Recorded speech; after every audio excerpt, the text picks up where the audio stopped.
Miss झाली ना आपल्या परिसरातील ताजी अपडेट? अहो मग आजच C24 या आपल्या यूट्यूब चॅनलला लाईक करा, शेअर करा, सबस्क्राईब करा आणि बेल आयकॉनवरती क्लिक करायला अजिबात विसरू नका. नांद, बेसूर, चिखलापार परिसरामध्ये 16 ऑगस्टला मुसळधार पाऊस झाला.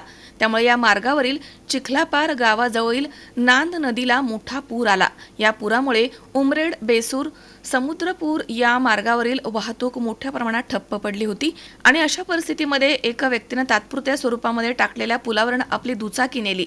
परंतु पुराचा वेढा जास्त असल्यानं त्यांचे वाहनावरील नियंत्रण सुटलं आणि त्यामध्ये हा इसम पुरामध्ये वाहून गेलाय.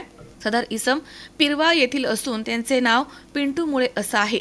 या मार्गावरील मोठ्या पुलाचे बांधकाम सुरू आहे. वाहतुकीसाठी लहान पूल बनवण्यात आलाय. सदर इसम वाहून गेल्याची माहिती खरेदी विक्री समितीचे सभापती भास्कर येगळे यांनी बेला पोलीस स्टेशन आणि तहसीलदार टेडे यांना दिली. रात्री 7 वाजता ही घटना घडली आहे. यावेळी घटनास्थळी ठाणेदार बेला चव्हाण आणि तहसीलदार भिवापूर बाबासाहेब टेळे यांनी भेट दिली आहे. 17 ऑगस्ट रोजी सकाळी शोध पथक आणि पोलीस आणि गावामधील लोकांना घेऊन शोध मोहीम राबवण्याचं काम सुरू आहे. वृत्तसंकलन विभाग C24 नागपूर.